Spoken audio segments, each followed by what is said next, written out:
now that your love is gone.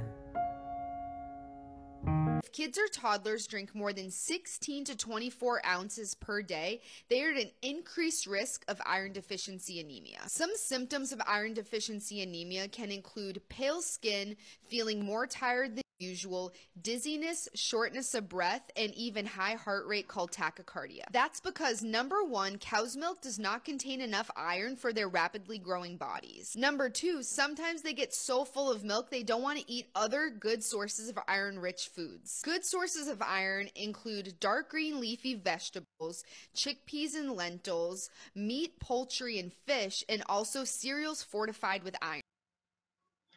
Aannan loonii maaliif daa'imman waggaa tokko gadiif kennuun dhorkama kan jedhu ilaallamma. Hedduun keessan beektu yaada daa'imman waggaa tokko gadiif aannan loonii kenninaa yeroo jedhamee himamu. Mee maaliif kana jedhama? Akkasumas yoomi kan kennamuu qabu, akkamitti kennamuu qaba kan jedhu waliin ilaalla. Daa'imman yeroo umuriin isaanii ji'a 6 ga'u jechuunis yeroo soorata dabalataa nyaachuu akka jalqaban gorfamu yeroo sanaa eegalee aannan loonii wantoota biroo waliin makamee akka nyaata dabalataatti daa'immaniif ooluu ni danda'a. Haa ta'u malee hanga umuriin isaanii waggaa tokko guututti aannan loonii akka jirutti yookaan guutuma isaa dhugsiisuun dhibee adda addaaf saaxila. Aannan loonii nyaata adda addaatti daballee waliin maknee nyaachisuu dandeenya. Haa ta'u malee aannan loonii waggaa tokko osoo hin ga'iin qofaama isaa burcuqqoodhaan ofitti qabanii akka sirriitti dhugan amma waggaa tokkotti hin gorfamu. Isaan keessaa inni guddaan garuu kan inni hin gorfamneef hirna dhiigaa itti fida. Hirna dhiigaa sababa ayireen dhufutti fida. Akkamiin fida yoo jenne kan jalqabaa aannan loonii elementii ayireenii jedhamu kan gosa dhiiga seelii diimaa yookaan reed bileed seelii oomishuuf gargaaru hanga umurii kanatti daa'imman barbaachisuu hin qabu. Ijoollee waggaa tokkoo gadiif ayireeniin hedduu barbaachisaa isa kana hin qabu jechuudha. Kanaaf ijoollee waggaa tokkoo gadiif hin gorfamu. Lammaffaan daa'imman umurii waggaa tokkoo gadii aannan loonii yoo dhugan pirootinii hedduu qaba aannan loonii. Pirootiniin aannan loonii keessa jiru hedduun akka marrummaan isaanii dhiigu taasisa. Occult bleeding ijaan arguu baannu marrummaan isaanii madaa'ee dhiiga jechuudha. Daa'imman umurii waggaa tokkoo gadii aannan loonii dhugan kan persentaa 40 ta'an 10 keessaa ijoolleen afur yeroo yeroon xiqqoo marrummaan isaanii irraa dhiigu. Dhiiguun kun immoo hirna dhiigaatti fida jechuudha. Inni sadaffaan immoo aannan loonii elementii kaalsheemii jedhamuu fi wantoota biroo kan akka ayireenii yookaan akka marrummaan isaanii garaachi isaanii ayireenii ofitti hin fudhanne ittisuuf of keessaa qaba. Kaalsheemiin nyaata keessa baay'inaan akka ayireenii qaamatti hin fudhatamne ittisa. Absorbiishinii ayireenii ittisa jechuudha kaalsheemiin. Sababa kanaaf aannan loonii immoo kaalsheemii hedduu qaba. Kun immoo akka ayireenii soorata biraa keessa illee jiru akka hin fudhatamne ittisa.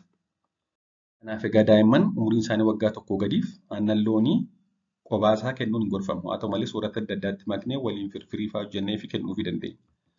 Haa ta'u malee garuu sababa adda addaan daa'imman waggaa tokkoo gadiif aannan loonii kennuun dirqama yoo ta'e fakkeenyaaf haati mana nooltuu yookaan haalli fakkeenya haatillee lubbuun jiraachuu dhiisuu dandeessi, aannan harmaadhaa, aannan dhabee, aannan foormulaa immoo bituuf qarshiin dhibuu danda'a. Yeroo kana aannan loonii daa'immaniif kennuuf ni dirqamu taanaan kanneen umuriin isaanii waggaa tokkoo gadiif kan gochuu qaban tokko guyyaatti jechuunis sa'a 24 keessatti aannan loonii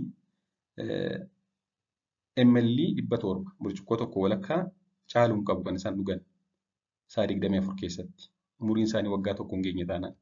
Akkasumas isuma kanallee aannan burcuqqoo tokko walakkaa kanallee harka 2 aannan loonii gochuu dabalataan immoo harka tokko immoo bishaan qulqulluu itti makuu.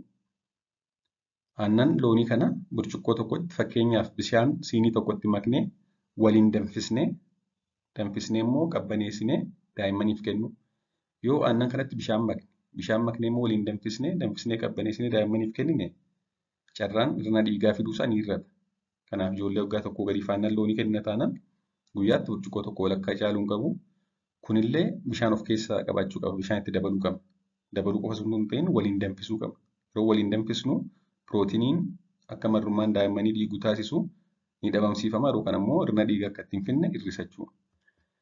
Ijoollee umuriin isaanii immoo waggaa tokko hanga waggaa 2 gidduu jiranii fi guyyaatti burcuqqoo 2 hanga 2 walakkaa caaluu hin qabu. Kanneen umuriin isaanii waggaa 2 oliif garuu aannan loonii baay'ee barbaachisaadha, baay'ee gaarii. soorata hundumaaf keessaa qaban ta'eef. Kanaaf daa'imman umuriin isaanii waggaa lamaa oliif baay'ee gorfama aannan loonii. Waggaa tokko hanga waggaa tokkoof waggaa lamaa gidduu warra jiraniif guyyaatti aannan loonii burcuqqoo lama hanga lamaa walakkaa osoo hin caallee gorfama. Waggaa tokkoo gadi garuu hin gorfamu. Yoo dirqama ta'e garuu warra waggaa tokkoo gadiif guyyaatti burcuqqoo tokko walakkaa akkasumas bishaan xiqqootti maknee waliin danfisnee qabbaneessinee kennuufii qabna jechuudha. Galatooma turtii gaarii.